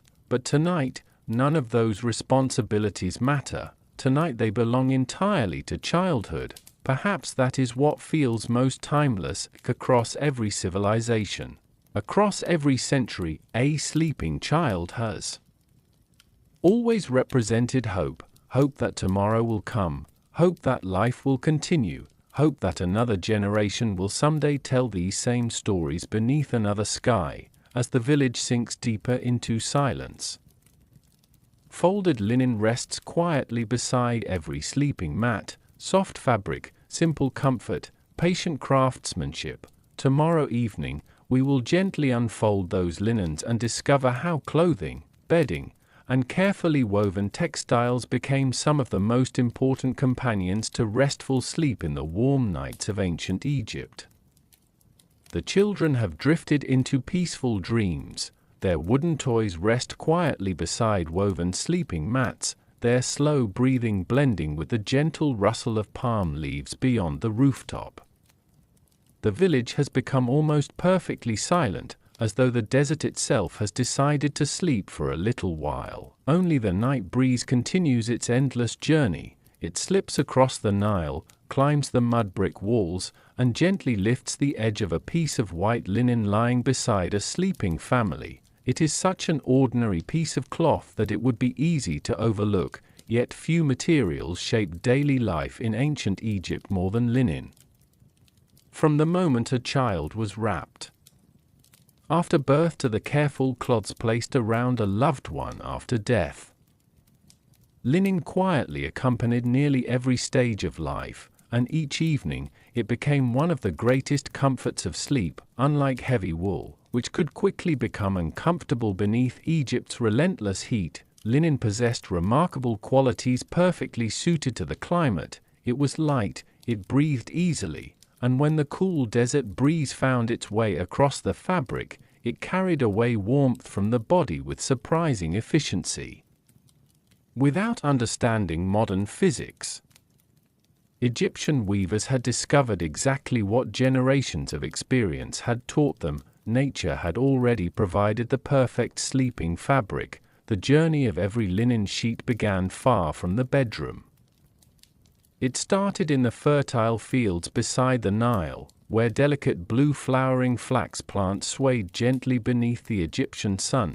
After harvesting, the flax was carefully processed, its fibers separated, cleaned, and patiently spun into long strands of thread. The work demanded skill and even more patience. Inside village workshops, experienced hands guided those threads across upright looms, weaving them together one careful row at a time. The steady rhythm of weaving became almost musical. Thread crossed thread, again and again, hour after hour, until loose fibers slowly transformed into smooth cloth. No machine hurried the process. Every piece carried the quiet fingerprints of the person who created it. The finest linen was astonishingly delicate. Some royal garments were woven so thin that sunlight could almost shine through them. Ordinary families rarely possess such luxury, yet even simple linen felt wonderfully comfortable after a long day beneath the desert sky. Freshly washed fabric offered a small but deeply appreciated pleasure. Clean linen smelled faintly of sunshine and river water. It carried none of the heaviness of thick woven wool. Instead, it floated gently across the skin, almost weightless as sleep approached. Bedding itself remained wonderfully simple. Many families slept beneath a single folded linen sheet rather than heavy blankets. During the warmest months, that was often all they needed. As midnight gradually cooled the air, the cloth could be drawn a little higher across the shoulders, not for warmth alone, but for comfort. On cooler winter nights, additional folded linens might be layered together, nothing extravagant. Only practical. Pillows, as we have already discovered, were usually replaced by carved wooden headrests, yet soft linen still played an important role. Small folded cloths sometimes cushioned the neck. Additional fabric protected sleeping children from the cooler hours before dawn. Even the simplest home valued clean bedding. Cleanliness itself held deep meaning in Egyptian society. Dust was everywhere. The desert never stopped producing it. Every evening, sleeping mats were shaken, linen was folded carefully, beds were prepared with quiet attention. These routines were not signs of wealth, they were signs of care. Among the wealthy, linen reached extraordinary levels of craftsmanship. Embroidered edges, delicate pleats, beautifully whitened fabric achieved through repeated washing and bleaching beneath the brilliant Egyptian sun. Some noble households owned dozens of finely woven linen garments reserved for special occasions. Yet when the time finally came for sleep, even the richest Egyptian sought the very same qualities everyone else desired: coolness, freshness, comfort. Perhaps that is linen's greatest story. It united every level of society: a farmer's simple sleeping cloth, a merchant's carefully woven robe, a queen's elegant bed coverings. All began with the same humble flax growing quietly beside the Nile. As the breeze drifts once more across the sleeping village, loose linen rises almost weightlessly before settling again upon peaceful shoulders. The fabric barely makes a sound. Only the faintest whisper, almost like breathing, and somewhere beyond these quiet homes, another secret waits patiently beneath the darkness. For while linen brought comfort inside the home, it was the homes themselves that had been carefully designed to welcome every precious breath of cool desert air. Tomorrow evening, we will step inside the remarkable architecture of ancient Egypt and discover how walls, windows, rooftops, and courtyards quietly transformed ordinary houses into natural shelters from one of the hottest climates on Earth. The linen settles gently back into place. The breeze that lifted its edge only a moment ago continues wandering through the sleeping village, slipping silently between rooftops before disappearing into the darkness beyond. It touches every home in exactly the same way, never asking whether the family inside is wealthy or poor. The wind simply follows the paths the houses have quietly prepared for it. and that is no accident. Long before architects drew blueprints or engineers calculated airflow, the builders of ancient Egypt had learned a remarkable lesson: a home should never fight the desert, it should live alongside it. If you were to approach an Egyptian village from a distant hill just before sunset, the houses might appear surprisingly simple. Most stood only 1 or 2 stories high, their flat roofs blended softly into the golden landscape. From afar, there was little decoration, no grand entrances, no towering chimneys, only rows of sturdy mud brick homes standing patiently beneath the endless sky. Yet hidden within that simplicity was centuries of wisdom. Every wall had a purpose, every room had a reason, every shadow mattered. The first thing you would notice is the thickness of the walls, built from sun-dried mud mixed with straw. These walls were far more than barriers against the outside world. During the scorching afternoon, they slowly absorbed the sun's heat instead of allowing it to rush immediately into the living spaces. Hours later, after darkness arrived and the air had cooled, that warmth escaped gradually back into the night. The result was astonishingly effective. While the outside temperature rose and fell dramatically, the inside of the house changed much more slowly. Nature itself had become part of the construction. The color of the homes also mattered. Their pale earthen surfaces reflected much of the fierce sunlight instead of absorbing it, helping prevent unnecessary heat from building throughout the day. No bright paints were needed. The very earth from which the bricks were made already possessed the perfect color. Inside, the rooms were often small. To modern eyes, this may seem limiting, but smaller spaces remained easier to keep cool. Large open halls trapped unnecessary warmth. Compact rooms created comfort. Windows were carefully considered as well. Unlike modern homes filled with wide panes of glass, Egyptian houses usually featured narrow openings placed high upon the walls. These small windows welcomed fresh air while limiting the intense sunlight pouring inside. Some were positioned opposite one another, allowing gentle currents to drift naturally through the building. The breeze entered, crossed the room, and quietly carried warmth away. Courtyards became another hidden treasure. Many homes were arranged around an open central space where families cooked, worked, and relaxed during the cooler hours of the day. At night, these courtyards transformed into peaceful pockets of fresh air.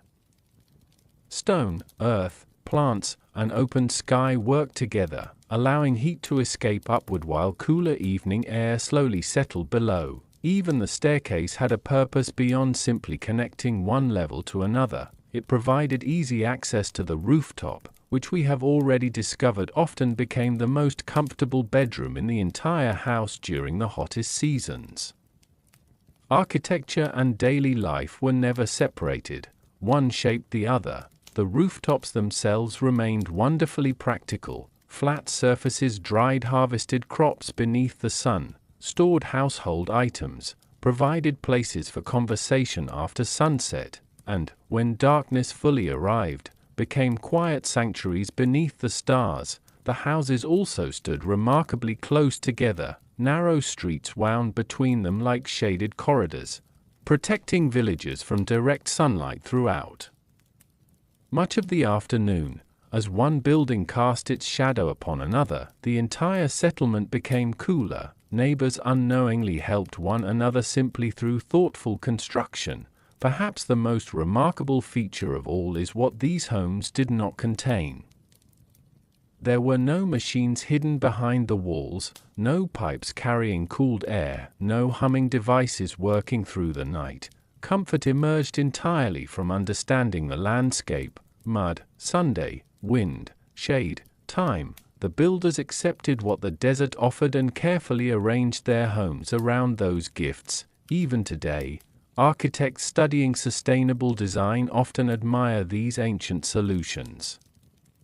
Many principles developed thousands of years ago continue inspiring buildings in hot climates around the world. Sometimes, the oldest ideas remain among the wisest. As midnight settles over the village, the homes themselves seem almost alive. Their walls quietly release the last traces of daytime warmth. Cool air drifts gently through narrow windows. Palm leaves cast soft moving shadows across peaceful courtyards. Families sleep soundly behind simple mud brick walls that have protected generation after generation. The houses ask for nothing, they simply do their quiet work. The village breathes peacefully beneath the stars. Behind the thick mud brick walls, families rest quietly while the cool night breeze wanders through open courtyards. Palm leaves sway with slow, graceful movements, and somewhere in the darkness, the Nile continues its endless journey toward the sea. The homes have done their work. They have welcomed the evening air, released the day's lingering warmth, and prepared every room for restful sleep. But before many ancient Egyptians finally closed their eyes, another quiet ritual often unfolded, one carried not by the wind, but by fragrance. Imagine returning home after a long day beneath the desert sun. Your skin is warm from hours spent working in the fields or walking dusty roads. Fine grains of sand cling to your sandals, and the dry air has left a faint layer of dust across your arms. Before sleep, there is time to wash. A family member slowly pours cool water from a clay jar over waiting hands. Another fills a shallow basin where feet, tired from countless steps across packed earth, are gently rinsed. The water is refreshing, not icy, simply cool enough to signal that the labor of the day has finally ended. It is a quiet invitation to rest. For the ancient Egyptians, cleanliness was never merely practical, it carried deep meaning. To wash away the dust of the day was also to leave behind its burdens. As the body became clean, the mind often grew quieter as well. Those who could afford it sometimes reached for small jars carefully sealed against the heat. Inside rested precious oils and perfumes prepared by skilled hands. These fragrances were not the sharp, overpowering scents that often fill modern rooms. They were gentle, natural, subtle enough to mingle with the cool night air rather than overpower it. One of the most treasured was the blue lotus, floating peacefully upon the Nile during daylight hours. Its blossoms released a delicate fragrance that became closely associated with beauty, calmness, and peaceful reflection. The scent was soft, almost dreamlike. Nearby, another familiar fragrance waited inside carefully carved containers. Myrrh, collected as fragrant resin from distant lands, myrrh offered a warm, earthy aroma that lingered quietly upon the skin. It was valued not only for its pleasant scent but also for its ability to preserve oils and soothe dry, sun-worn skin. Frankincense sometimes joined it. When gently warmed, tiny pieces released thin ribbons of fragrant smoke that drifted lazily upward before disappearing into the darkness. The room seemed calmer, almost sacred. Even ordinary households often relied upon simpler oils made from moringa, castor, sesame, or Bolanos plants. These natural oils softened skin that had spent long hours beneath the harsh Egyptian sun. The desert could be unforgiving. Dry air stole moisture from both earth and people alike. A few drops of oil restored comfort, slowly massaged into tired hands, forearms, or feet. The day's tension seemed to fade with every gentle movement. There was no hurry. Sleep itself was approaching. Among the wealthy, servants sometimes assisted with these evening preparations. A noblewoman might have scented oil carefully brushed through her hair before it was braided for the night. A palace attendant could gently massage fragrant oils into the shoulders of an aging official after another exhausting day of royal duties. Yet even here, the purpose remained wonderfully simple: to help the body relax, to welcome peaceful sleep. Some evenings, fragrant cones made from wax mixed with aromatic oils were placed upon elaborate wigs during celebrations. As the wax slowly softened in the warmth, pleasant scents gradually surrounded the wearer, although these cones were more closely associated with banquets and festivals than bedtime. They remind us how deeply fragrance shaped Egyptian daily life. The people appreciated beauty through quiet senses, not only through what they saw, but through what they smelled. Outside, the night breeze carried another collection of natural perfumes: lotus flowers drifting upon still water, fresh papyrus reeds, date palms releasing their faint sweetness after sunset, cool earth recently sprinkled with water. The entire landscape seemed to breathe together. Perhaps this is why bedtime felt so peaceful. Rest was never created by a single object, not by a bed alone, nor by a pillow, nor by perfume. Instead, countless small comforts gathered together: clean skin, fresh linen, cool air, gentle fragrance, soft conversation fading into silence. One by one, the senses relaxed, until nothing remained except the slow rhythm of breathing beneath the stars. As the last traces of incense disappear into the darkness, another thought quietly begins to emerge. Not everyone experienced these comforts in equal measure. Some slept surrounded by carved furniture, servants, and rare perfumes. Others rested upon simple woven mats after long hours of labor. The fragrance of blue lotus has almost faded now. Only the faintest trace remains in the cool night air as the village slips into deeper silence. Oil lamps have burned low, the rooftops have grown still, and across the Nile Valley, thousands of people lie sleeping beneath the same endless canopy of stars. Yet not every bed beneath those stars looks the same. Some rest inside magnificent palaces guarded by towering walls and painted columns. Others lie beneath simple rooftops built from mud and straw. Tonight, we quietly step between those two worlds. At first glance, they could not appear more different. Inside the royal palace, polished limestone floors reflect the gentle glow of bronze oil lamps. Painted ceilings shimmer with tiny golden stars. Linen curtains drift lazily in the evening breeze, while carved cedar furniture fills spacious chambers with quiet elegance.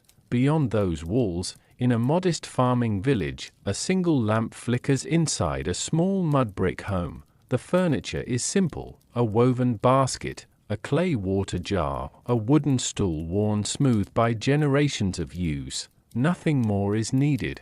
The differences are easy to see, yet the similarities are far more surprising. The pharaoh's bed stands higher above the floor. Its legs are carved into the graceful paws of lions. Fine linen, woven by master craftsmen, covers its flexible sleeping surface. Nearby, servants have quietly prepared fresh water, fragrant oils, and carefully folded garments for the coming morning. Everything has been arranged before the ruler ever enters the room. Nothing has been left to chance. In the village, a farmer prepares for sleep very differently. There are no attendants, no carved furniture polished to perfection. He carries his own woven mat onto the rooftop. He folds his own linen. He checks the evening breeze with the quiet instinct developed through decades of living beneath the Egyptian sky. His preparations take only a few moments, yet they are no less thoughtful. The day's labor has taught him exactly what his body needs: a cool breeze, a comfortable place to lie down, silence. That is enough. The pharaoh may sleep upon imported cedar, the farmer may rest upon woven reeds, but both depend upon the same desert night, the same cooling air, the same stars overhead. Nature makes remarkably few distinctions. Even their sleeping positions are often surprisingly similar.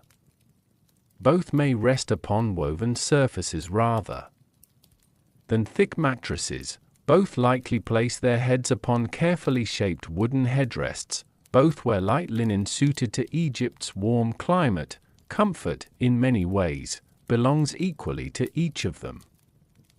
Where wealth truly changes the experience is not always during sleep itself, but in the hours surrounding it. The royal household enjoys greater privacy, servants maintain quiet corridors, guards ensure safety through the night, perfumed oils soothe tired muscles, musicians sometimes fill palace gardens with soft melodies before bedtime. These gentle luxuries create an atmosphere of refinement. Meanwhile, village life offers something different. Not luxury, but closeness. Parents sleep beside children, neighbors rest only a few rooftops away, laughter from the evening meal lingers in memory long after darkness falls, the sounds of familiar voices become part of the comfort itself. No servant could provide that. There are hardships too. The worker awakens before dawn because the fields demand it. His body carries the weight of endless labor. His hands are rough. His back often aches after years of lifting grain, shaping clay, or cutting stone beneath the relentless sun. The ruler bears different burdens, decisions, responsibility, the constant awareness that an entire kingdom watches every action. Sleep arrives differently, yet it remains necessary for both. Perhaps this is the quiet truth history sometimes forgets. Power cannot purchase perfect sleep. Gold cannot command peaceful dreams. Even kings lie awake on difficult nights. Even ordinary workers occasionally drift into the deepest, most refreshing rest imaginable. The human body cares little for titles. It asks only for comfort, safety, and enough peace to surrender to sleep.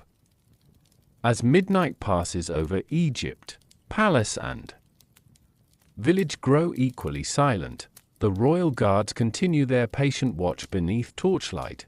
Village dogs curl beside mud brick doorways. Palm leaves whisper softly in the breeze. The Nile flows onward without favoring one shore over another.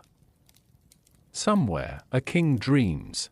Elsewhere, a farmer dreams. Neither knows what tomorrow will bring. Both wake beneath the same rising sun. As our own journey continues, another mystery quietly waits beneath the sands of Egypt, hidden inside forgotten tombs, abandoned houses, and ancient temples.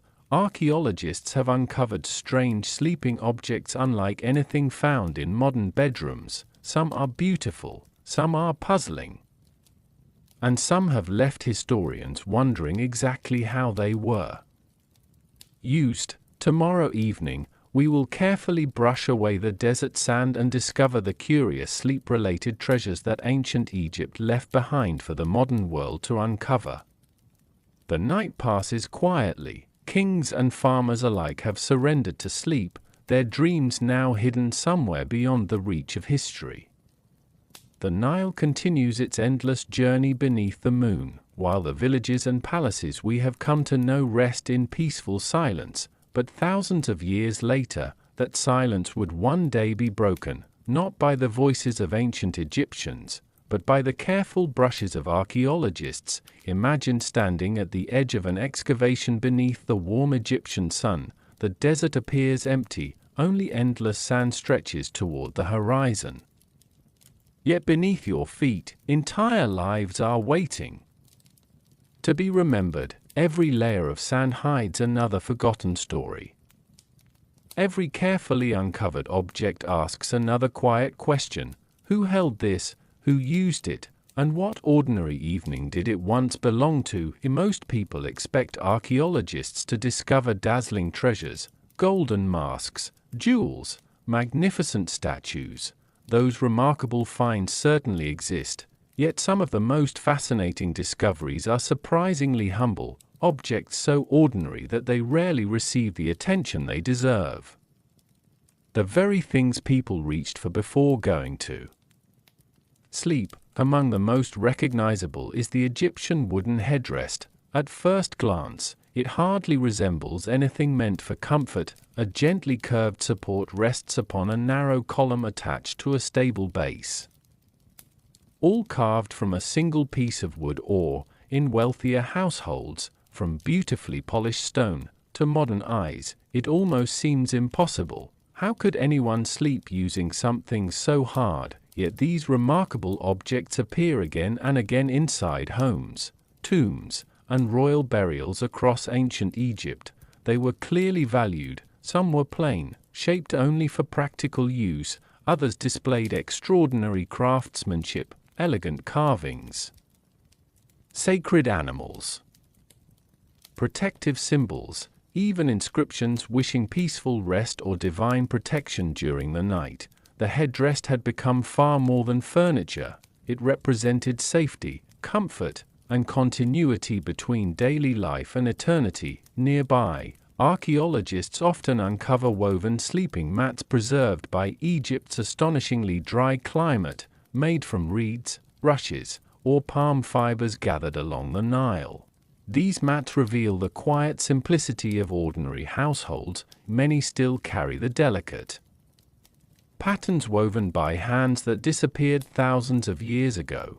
Looking closely, one can almost imagine a family carefully rolling the mat each morning before another day of work. Clay oil lamps appear frequently as well.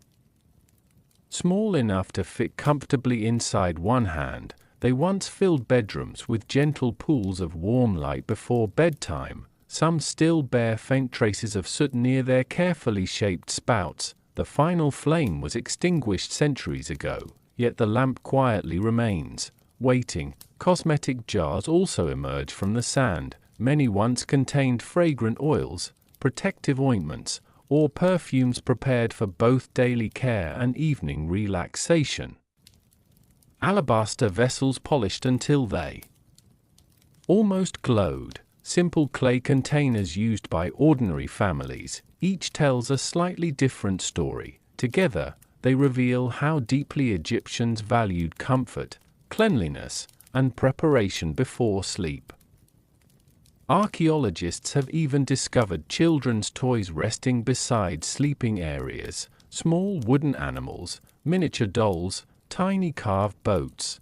These fragile objects remind us that bedtime belonged not only to adults. Children, too, carried their favorite companions into the night. Perhaps they clutched them while listening to bedtime stories. Perhaps they simply forgot to put them away. Either possibility feels wonderfully human.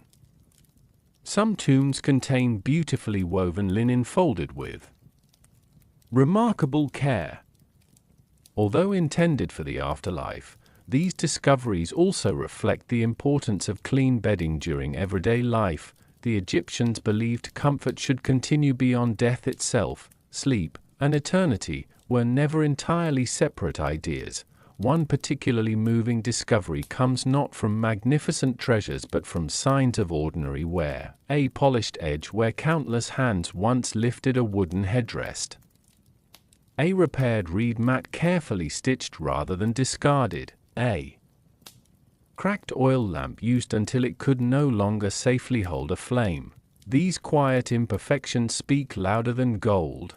They remind us that real people lived here, people who valued familiar objects enough to repair them, to keep using them, to carry them through many peaceful nights. Today, these artifacts rest safely inside museums around the world. Visitors often pause before them for only a few seconds. A wooden headrest, a woven mat, a tiny clay lamp, simple objects, easy to overlook, yet together they whisper one extraordinary truth: history is not built only from kings, monuments, or battles, it is also built from ordinary evenings. From quiet bedrooms, from the comforting routines that helped people close their eyes after another day beneath the Egyptian sun. As we gently leave these ancient objects behind, one final question begins to emerge: what shaped all of these remarkable sleeping habits in the first place? The answer lies beyond any single house, beyond any family, beyond any artifact. It lies in the land itself. Tomorrow evening, we will discover how the powerful rhythm of Egypt's climate quietly influenced every hour of daily life, guiding when people worked, rested, and ultimately surrendered to sleep beneath the timeless desert sky. The ancient sleeping objects fall silent once more. The wooden headrests, woven mats, and weathered oil lamps returned to their quiet places beneath museum lights, carrying with them the memories of countless forgotten nights.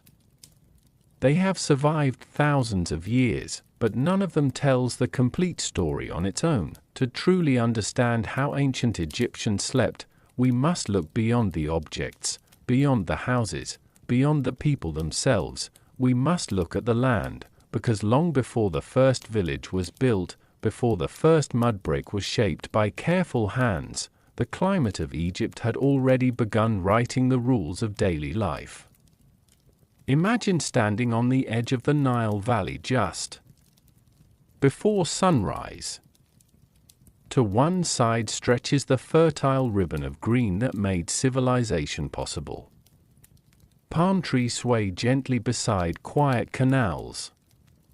Birds call across fields still cool from the night. To the other side, the desert waits, silent, endless, golden, a place where heat seems to rise from the earth itself. These two worlds existed side by side, and every Egyptian understood that balance from childhood. The river offered life, the desert demanded respect. Together, they shaped every decision a family made. The rhythm of the day began long before the sun reached its full strength. As the first light touched the eastern horizon, villages slowly awakened. Doors opened. Clay ovens warmed. Fishing boats slipped quietly onto the Nile while farmers crossed narrow paths toward fields still wrapped in the freshness of dawn. These early hours were a gift. The air was gentle, the soil still held the night's coolness, even simple tasks felt lighter beneath the pale morning sky. But everyone knew the change was coming. By late morning, the sunlight grew stronger, the shadows beneath palm trees became smaller. The earth warmed beneath bare feet and leather sandals alike. The desert reminded everyone that its power had not disappeared, it had only been waiting.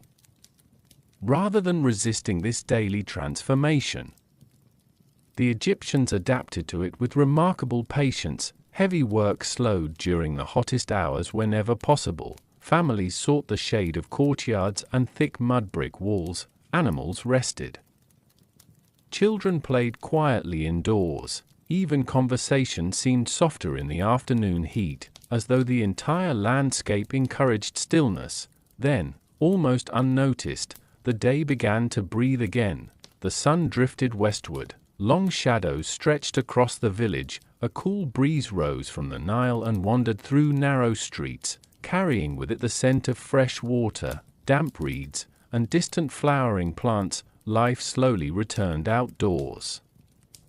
Neighbors gathered. Children laughed once more. Cooking fires flickered into life as evening settled over the valley. The climate had quietly decided the schedule. No written law demanded these habits. Nature itself became the teacher. The yearly seasons also guided the lives of every Egyptian. There was the season of flooding, when the Nile overflowed its banks and spread rich black silt across the fields. Then came the growing season, when crops stretched toward the sun. Finally came the harvest, rewarding months of careful work. Each season brought different rhythms of labor, different moments of rest, and different bedtime routines shaped by changing responsibilities. The climate never truly stood still, neither did the people. Perhaps this close relationship with nature created a deeper awareness of time itself. Egyptians watched the stars because they mattered. They observed the winds because tomorrow's comfort depended upon them. They noticed the changing level of the Nile because their future harvest depended upon it. The environment was never background scenery, it was an active companion in daily life. Even sleep reflected this partnership. Families moved to rooftops when nights were warm. They chose sheltered rooms when cooler winds arrived. They folded extra linen nearby during winter evenings. Every small adjustment showed careful attention to the world around them. There was wisdom in that flexibility. No machine announced the weather. No forecast predicted tomorrow. Only observation, experience, and quiet trust built through generations. as midnight settles across Egypt once again, the desert has finally surrendered its fierce daytime heat. The sand cools beneath countless stars, the Nile glimmers like polished silver beneath the moon, palm leaves whisper softly, just as they have for thousands of years. It becomes clear that ancient Egyptians never conquered their climate, they listened to it, they adapted to it, they allowed it to shape the gentle rhythm of work, family, and rest, and perhaps that quiet partnership was one of the greatest reasons their civilization endured for so long. Tomorrow evening, as our journey nears its final chapters, we will step beyond the physical world once more and enter the mysterious connection between sleep, dreams, and the afterlife, a place where ancient Egyptians believed every peaceful night echoed the eternal journey waiting beyond this life. The Nile is silent tonight, not because it has stopped moving, but because everything around it has finally grown still enough to listen. Even the wind feels softer, as if it is careful not to disturb the sleeping world beneath the stars. Across the rooftops of ancient Egypt, families rest in the familiar embrace of night. Their bodies are still, their breathing slow, their minds drifting somewhere far beyond the reach of waking life. But in ancient Egypt, sleep was never just sleep, it was part of something much larger, something eternal. To close one's eyes was to step into a space that felt dangerously close to another journey the Egyptians spoke of with quiet seriousness. The journey after death, not as an ending, but as a continuation, a passage, a transformation, and in that sense, sleep was seen as a small rehearsal for eternity itself. Every night, as consciousness faded, it was believed that the soul temporarily loosened its ties to the body. It wandered through unseen landscapes, crossing invisible thresholds between the world of the living and the world of what lay beyond. Dreams were not random noise to many Egyptians, they were echoes, soft reflections of places the soul might travel when life itself eventually came to rest. Imagine a sleeping village beneath a sky filled with stars, a child turns slightly in their sleep, an elder breathes deeply, their face calm and still. A farmer, exhausted from the fields, lies motionless on a woven mat, while the distant Nile glimmers like a ribbon of silver. Everything appears peaceful, yet beneath that peace, a hidden journey is unfolding. In tomb paintings and sacred texts, the afterlife is often described as a vast landscape filled with rivers, gates, guardians, and trials. A place where the soul must navigate carefully, guided by knowledge, purity, and divine protection.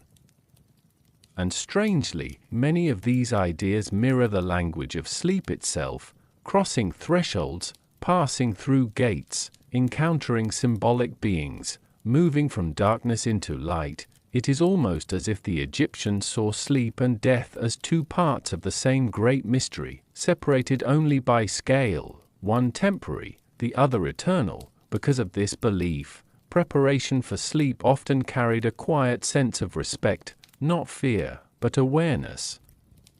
Before resting, some people would offer small prayers or quiet thoughts, acknowledging the unseen forces believed to watch over both the living and the sleeping. Amulets placed near the bed were not only decorative, they were protective companions. Symbols carved in stone or shaped from faience were believed to guard the sleeper as the soul wandered through unknown spaces. The Eye of Horus, for example, was associated with protection and restoration. The scarab symbol represented renewal and rebirth. These were not merely artistic designs, they were anchors of reassurance in a world where the boundary between sleep and eternity felt thin. Even the act of waking each morning carried meaning. To open one's eyes after the night was to return safely from a journey, to be given another day, another chance to live, another cycle completed without harm. The rising sun itself became a powerful symbol of renewal. Ra, the sun god, traveling across the sky, was often linked to the soul's own journey through existence.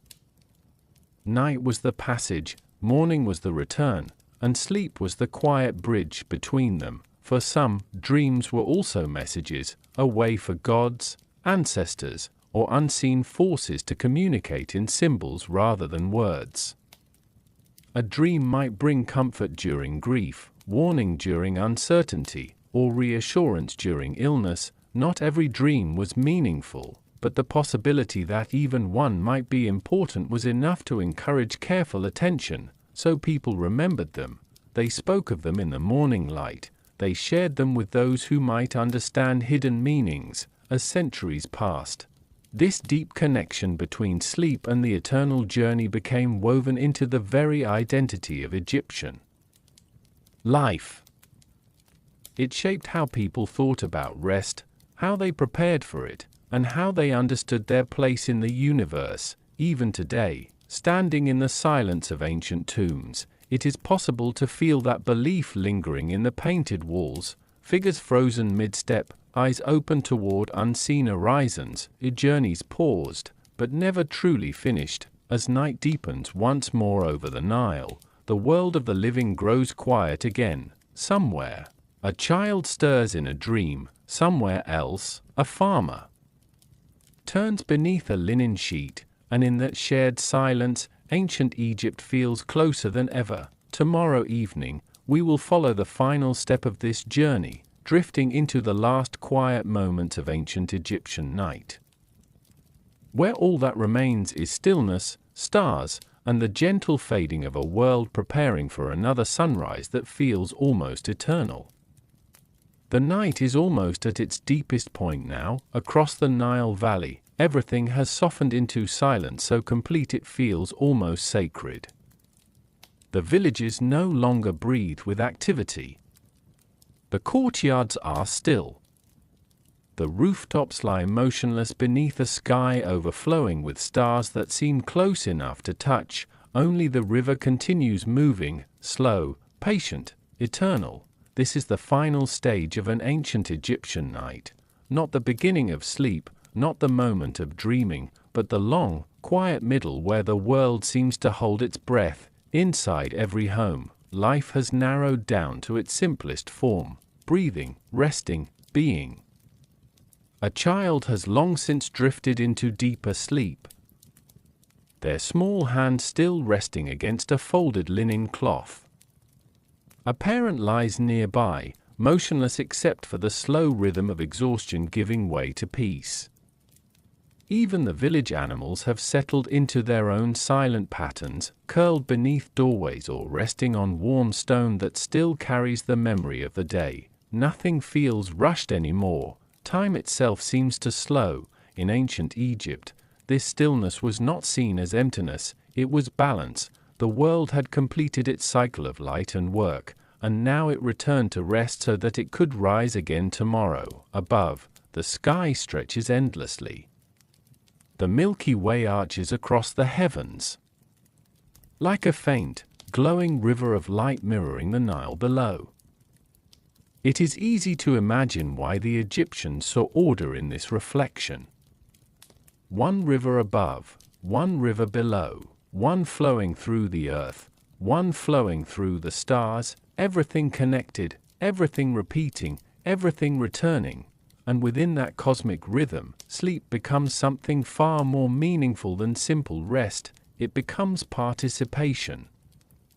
A quiet alignment with the universe itself. Somewhere in a village, a final oil lamp flickers. Its flame bends gently in the passing air, casting soft moving shadows across mud brick walls.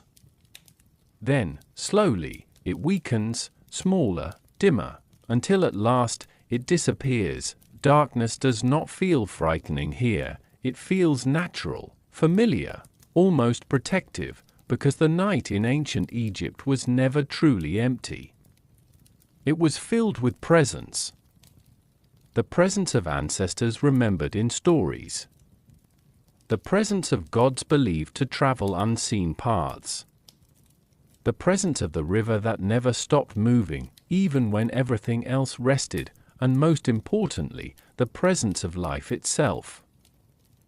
quietly renewing beneath the stars. If you could stand at the edge of the Nile in this final hour of night, you might notice something subtle. The air feels different, cooler, calmer, as though the world has exhaled after a long day. In that breath, there is a kind of peace that modern life rarely allows us to notice, a reminder that rest is not a luxury, it is a rhythm, one that has always existed, one that still exists. As dawn approaches somewhere beyond the horizon, the first hint of change begins to appear. The eastern sky lightens almost imperceptibly. The stars begin to fade, not all at once, but one by one, as if quietly stepping away from their watch. Soon, the rooster will call again. The boats will return to the Nile, the fields will wake, and another day will begin exactly as the last one ended, with work, with movement, with life. But for now, there is only this moment, this stillness, this ancient silence shared across thousands of years. And as we reach the end of this journey through ancient Egyptian nights, one thought remains, quiet and persistent: the people who lived along the Nile are gone. Their voices have faded, their homes have turned to dust, but the rhythm they followed has never truly disappeared. We still work, we still rest, we still dream. We still close our eyes each night and step, however briefly, into a world beyond waking. In that sense, we have never really left ancient Egypt behind. We are still living inside its oldest pattern, the cycle of day and night, work and rest, sleep and return. And so, as the final stars fade above the Nile, we leave this ancient world not as strangers looking in, but as distant companions sharing the same quiet night. Good night. And may your own journey into sleep be as calm as